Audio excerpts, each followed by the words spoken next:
O silêncio que pairava sobre as planícies do leste europeu naquela madrugada parecia pesado demais para ser apenas o anúncio de mais um dia. O ar estava frio, úmido e carregava um presságio difícil de explicar. Homens alinhados ao longo da fronteira observavam o horizonte com olhos cansados, mãos firmes em armas metálicas que pareciam geladas como o próprio chão sob suas botas. Eles não sabiam ainda, mas estavam prestes a cruzar um limite que mudaria não apenas o curso da guerra, como também a forma mais íntima de entender o que significava obedecer. A ordem inicial era clara, direta e conhecida: avançar, romper a fronteira, levar a guerra para dentro do território inimigo com velocidade esmagadora. Durante meses, oficiais haviam repetido as palavras, ajustado mapas, ensaiado movimentos. Tudo fazia sentido dentro da lógica militar, mas havia algo mais.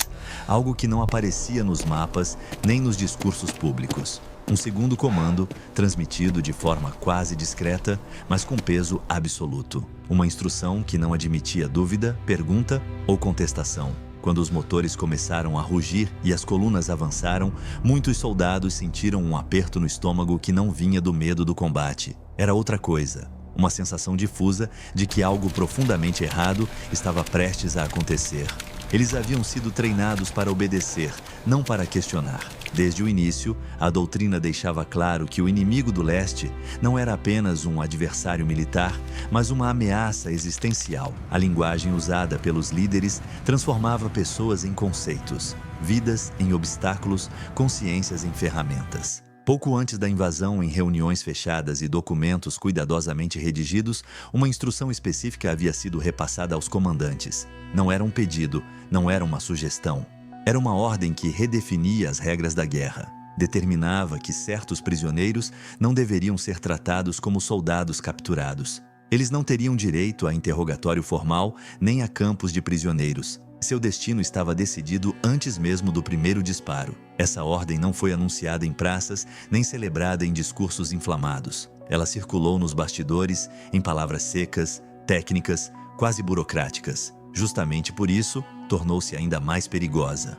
Ao ser apresentada como parte natural da operação, diluiu a responsabilidade individual. Cada oficial podia dizer a si mesmo que apenas transmitia o que vinha de cima. Cada soldado podia acreditar que apenas cumpria um dever inevitável. À medida que as tropas avançavam e os primeiros confrontos aconteciam, a brutalidade ganhou forma concreta. Prisioneiros eram separados do restante, identificados rapidamente, conduzidos para fora da vista. O som de disparos isolados se misturava ao barulho distante da artilharia. Alguns homens desviavam o olhar. Outros permaneciam imóveis, como se o corpo estivesse presente, mas a mente tivesse se retirado para algum lugar mais seguro. Ninguém perguntava o porquê. A ordem existia, e isso parecia suficiente. O mais perturbador não era apenas a violência em si, mas a velocidade com que ela se tornava rotina. O choque inicial dava lugar a uma normalização assustadora. Aquilo que, em outro contexto, teria provocado revolta ou recusa,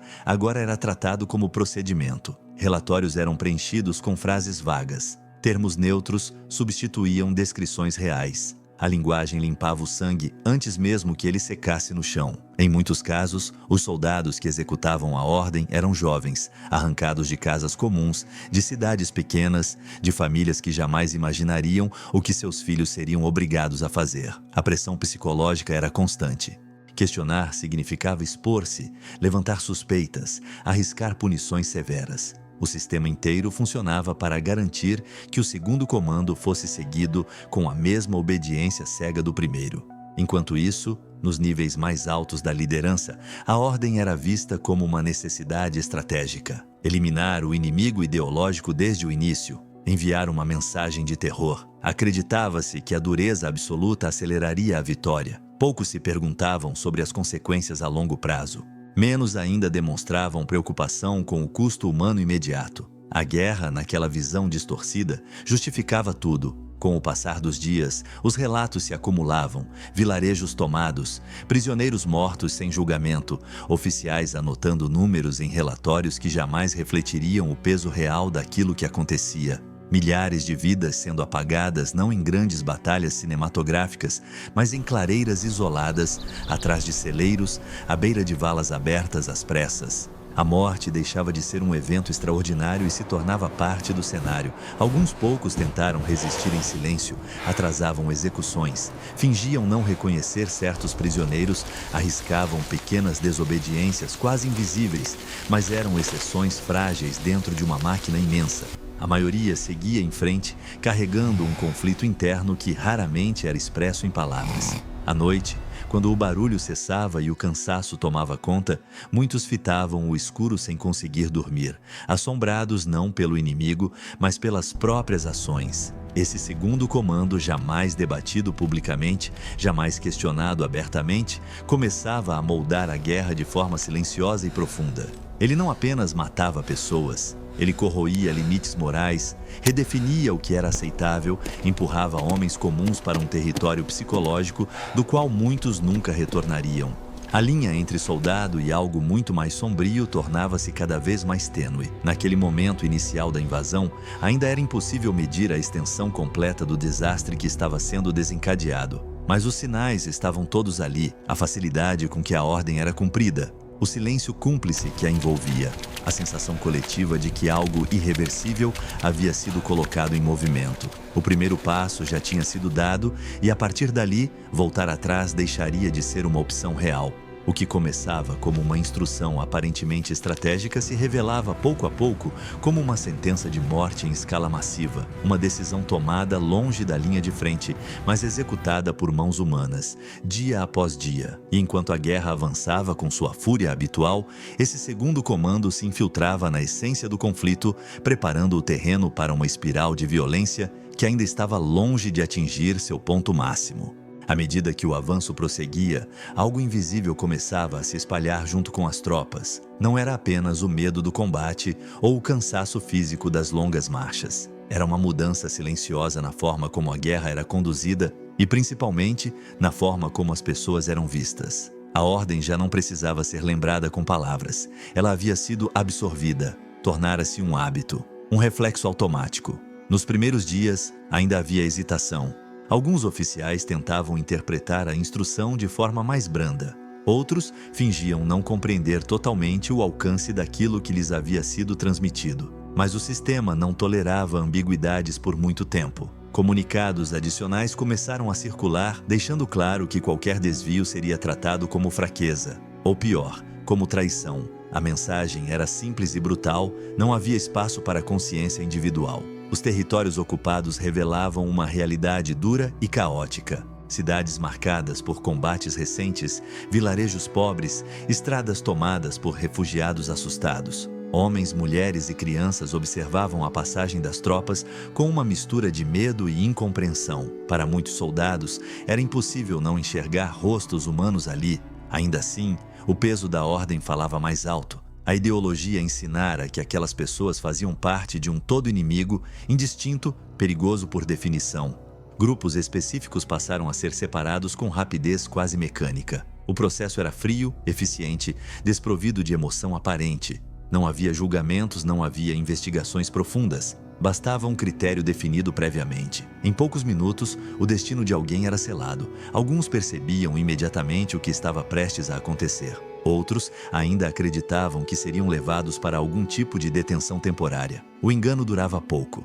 As execuções começaram a ocorrer em ritmo cada vez mais acelerado. No início, eram vistas como ações excepcionais, ligadas a situações específicas, mas logo se transformaram em parte da rotina operacional. Assim como montar acampamento ou limpar armas, matar prisioneiros passou a ser encarado como uma tarefa a cumprir. A repetição constante anestesiava a sensibilidade. O choque inicial dava lugar a um vazio perigoso.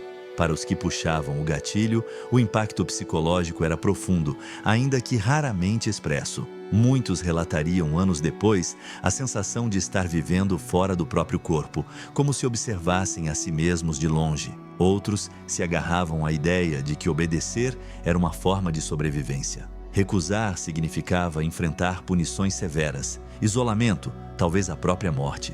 A guerra não oferecia escolhas limpas. Nos escalões superiores, relatórios chegavam com regularidade.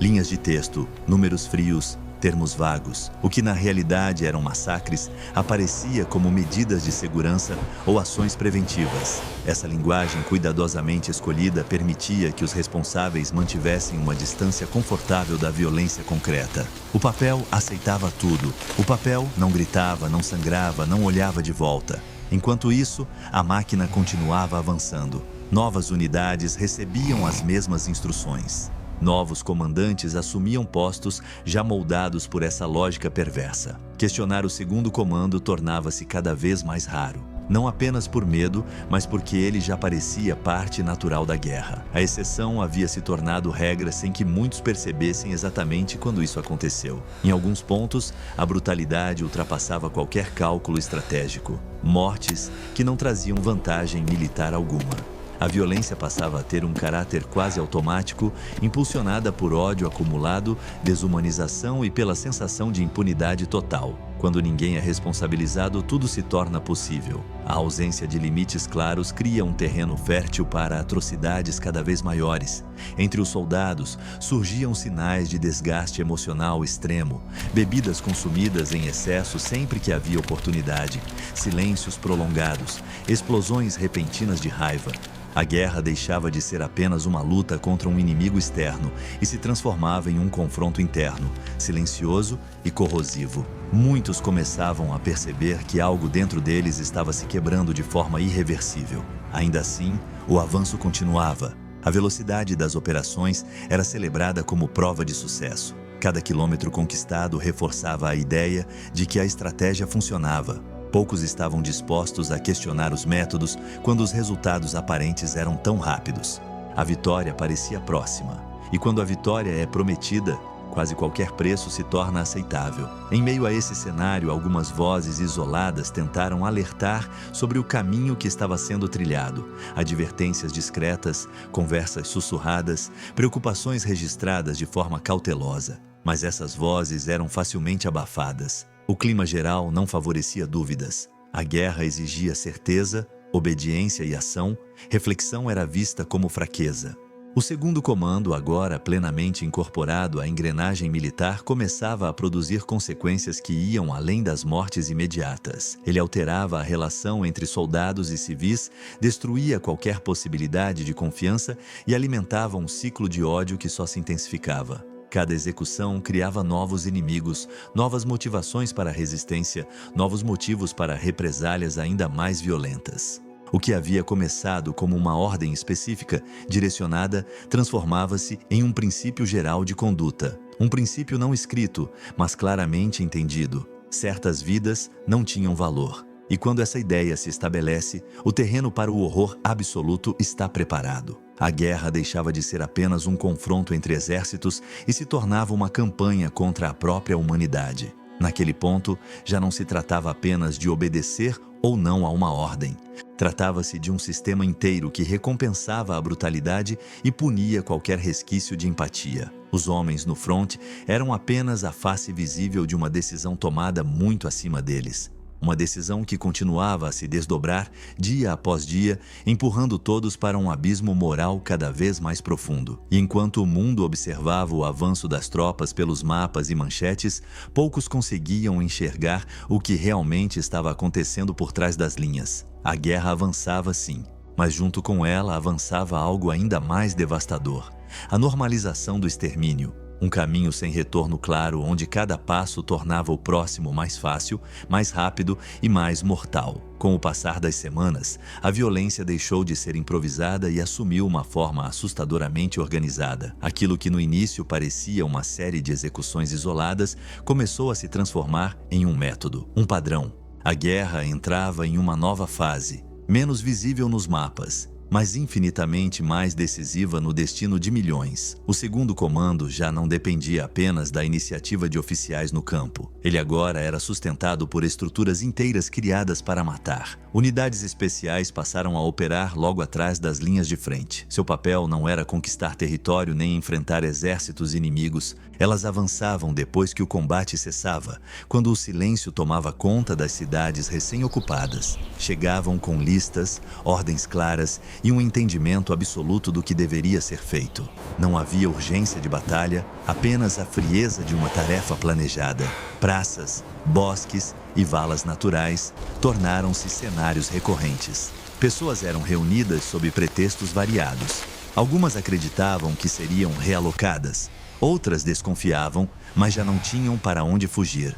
O medo se espalhava rápido, mais rápido do que qualquer comunicado oficial. Rumores viajavam de boca em boca carregados de horror. Mesmo assim, muitos ainda esperavam que aquilo não pudesse ser verdade. A escala do que estava acontecendo parecia grande demais para ser compreendida. Para os homens encarregados dessas ações, a distância emocional era vista como uma virtude. Oficiais reforçavam a ideia de que qualquer hesitação colocaria a missão em risco. Não se tratava mais apenas de obedecer, mas de demonstrar eficiência. Relatórios passaram a medir o sucesso não pelo terreno ocupado, mas pelo número de mortos. A lógica da guerra havia sido completamente distorcida. Alguns soldados começaram a apresentar sinais claros de colapso psicológico, tremores nas mãos, náuseas constantes. Incapacidade de dormir sem álcool, os superiores viam isso como fraqueza individual, nunca como consequência do sistema.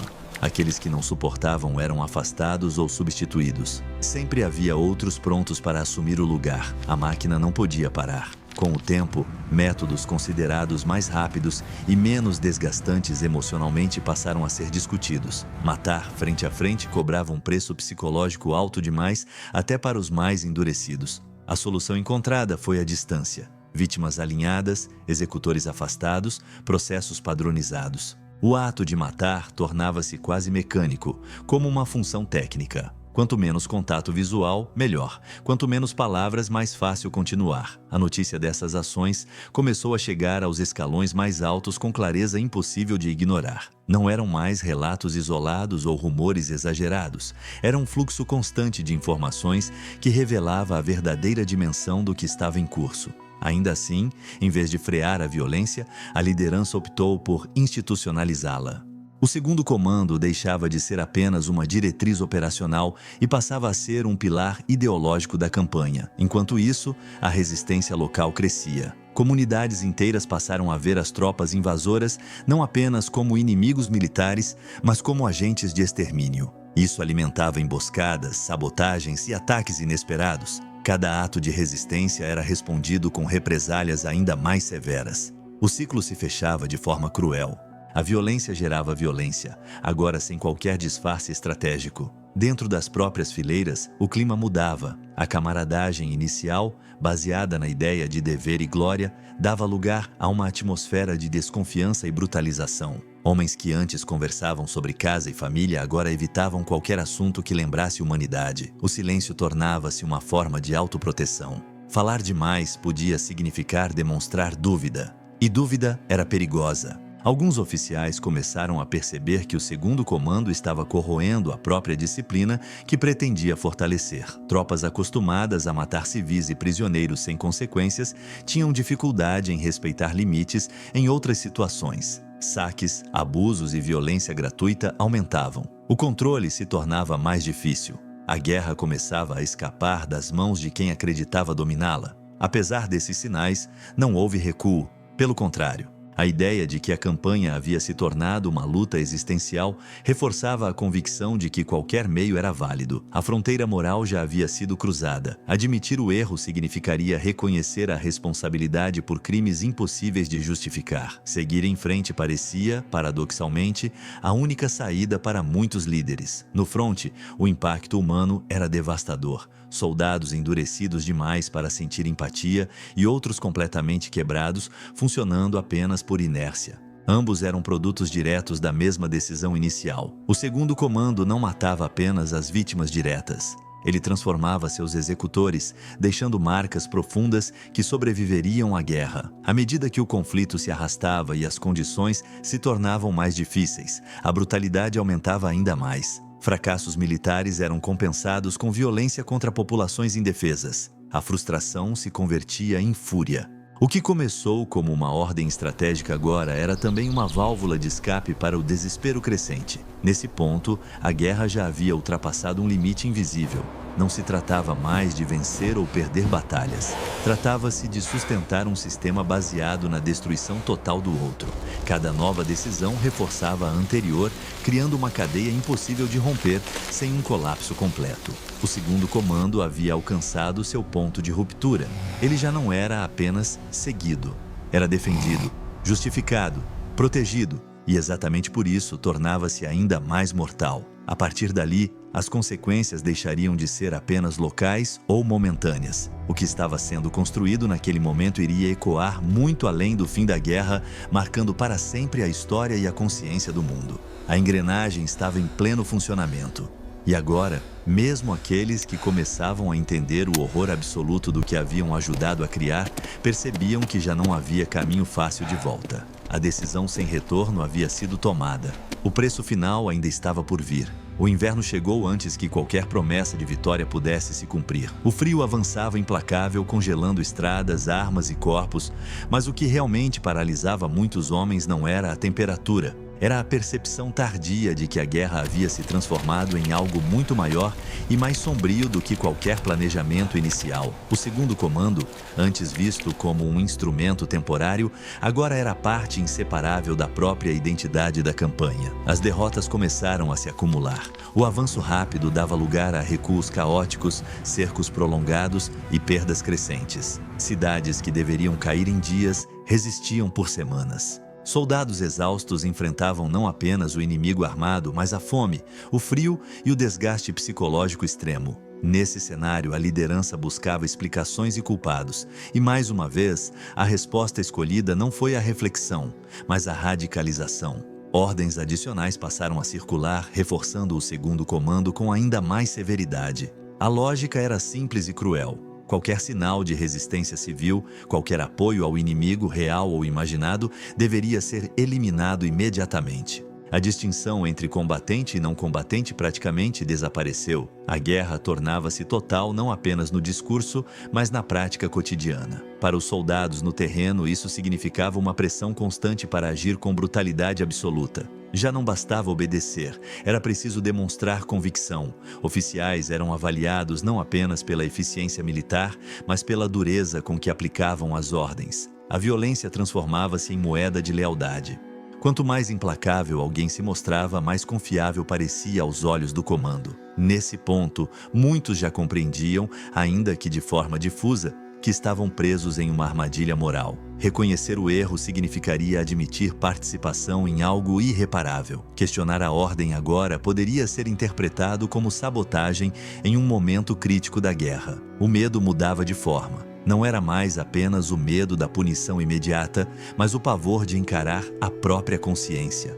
O segundo comando também começava a produzir efeitos estratégicos devastadores. A violência sistemática contra civis alimentava um ódio profundo nas regiões ocupadas. Movimentos de resistência ganhavam força. Informações deixavam de circular, pontes eram destruídas, tropas eram atacadas em emboscadas inesperadas. Cada vila aterrorizada tornava-se um potencial campo inimigo. A política do medo saía do controle. Ainda assim, a liderança insistia. Em reuniões fechadas, a narrativa era reforçada. Qualquer recuo moral seria visto como fraqueza. A guerra havia se transformado em uma luta pela sobrevivência absoluta. Nessa visão distorcida, não havia espaço para limites éticos. A destruição do inimigo, em todas as suas formas, era apresentada como a única saída possível. Nos campos improvisados e nas cidades ocupadas, o impacto humano atingia níveis insuportáveis. Famílias eram despedaçadas. Comunidades inteiras desapareciam em questão de dias. O som de tiros tornava-se parte do ambiente, tão comum quanto o vento cortante ou o ranger da neve sob as botas. A morte perdia sua capacidade de chocar. Ela simplesmente acontecia, repetidamente, mecanicamente. Entre os executores, surgia uma divisão silenciosa. Alguns se entregavam completamente à lógica da brutalidade, abraçando-a como forma de sobrevivência psicológica. Outros se fechavam em um estado quase vazio, funcionando apenas por hábito e disciplina. Ambos os caminhos levavam à desumanização. A guerra não oferecia alternativas saudáveis, apenas diferentes formas de destruição interior. Havia também aqueles que tentavam se convencer de que tudo aquilo seria esquecido após a vitória, que o mundo jamais saberia, que a história seria escrita pelos vencedores e, portanto, justificaria os meios utilizados. Essa ilusão ajudava a continuar, mas no fundo, muitos sabiam que certas imagens não poderiam ser apagadas. Certos sons jamais deixariam de ecoar. À medida que a situação militar se deteriorava, a violência aumentava ainda mais. Frustrações eram descarregadas sobre os mais vulneráveis. Ordens eram executadas com pressa, sem qualquer cuidado, como se o simples ato de matar pudesse compensar derrotas no campo de batalha. O segundo comando tornava-se não apenas uma diretriz, mas um reflexo do desespero crescente. Nesse estágio, a decisão sem retorno estava completa. A estrutura inteira da campanha estava comprometida com a lógica do extermínio. Não se tratava mais de um excesso isolado ou de uma política paralela. Era o próprio coração da operação. Qualquer tentativa de mudança exigiria uma ruptura total com tudo o que havia sido feito até ali. E ninguém no topo parecia disposto a dar esse passo. O mais trágico é que muitos soldados comuns percebiam, ainda que confusamente, que estavam sendo usados como peças descartáveis. Não apenas fisicamente, mas moralmente. Eles carregariam o peso dessas ações muito depois do fim da guerra, enquanto aqueles que haviam emitido as ordens poderiam se esconder atrás de cargos, documentos e justificativas ideológicas. O segundo comando, que começou como uma instrução específica, agora havia contaminado toda a cadeia de decisões. Ele moldava comportamentos, estratégias e expectativas. Transformava homens em instrumentos e populações inteiras em alvos legítimos. A guerra havia atravessado um ponto de não retorno. Naquele inverno, entre trincheiras congeladas e cidades em ruínas, a realidade tornava-se impossível de ignorar. A promessa de vitória rápida havia se dissolvido. O custo humano era imenso, e o caminho escolhido para enfrentar as dificuldades apenas aprofundava a tragédia.